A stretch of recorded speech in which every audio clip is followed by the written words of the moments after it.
आणि ब्रेकनंतर एक बातमी येते ठाण्यातल्या मुंब्रामध्ये ईडीच्या पथकाने छापा टाकलाय। सोशल डेमोक्रेटिक पार्टी ऑफ इंडियाचे राष्ट्रीय अध्यक्ष MK फैजी यांच्या अटकेनंतर हा छापा टाकण्यात आलेला आहे। MK फैजी यांना मनी लॉन्ड्रिंग प्रकरणात अटक करण्यात आली आहे। टेरर फंडिंग प्रकरणी ही अटक असून PFI शी MK फैजी यांचा संबंध असल्याचं तपासात समोर आलंय। फैजी यांच्यावर बंदी घालण्यात आली होती आणि त्यामुळे ते भारत सोडून पळून जात असताना त्यांना विमानतळावर ताब्यात घेऊन अटक करण्यात आलेली आहे।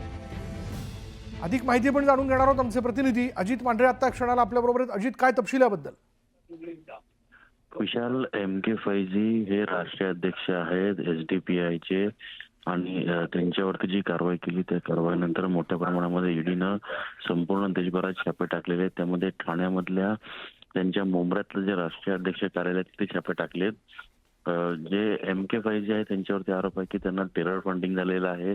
यामध्ये अनेक मुलं जी आहेत त्यांचं म्हणजे महाराष्ट्रातून परदेशामध्ये पाठवण्यामध्ये त्यांचा हात आहे आणि ज्या भारताविरोधी कारवाई जी आहेत त्या कारवाई करण्यामध्ये त्यांना जे आर्थिक पाठबळ जे आहे ते आर्थिक पाठबळ या MK फैजी यांना शेजारील राष्ट्राकडून आलं होतं। जे राष्ट्र प्रतिबंधित आहेत, ज्या संघटना प्रतिबंधित आहेत, या सर्व संघटनांकडून त्यांना पैसे आले होते आणि त्यामुळे त्यांच्यावरती कारवाई करण्यात आली होती। त्याचाच एक भाग म्हणून ईडीनं त्यांच्या मुंब्रा येथील कार्यालयावर छापे टाकलेले आहेत आणि हे छापा अजूनही सुरू आहे।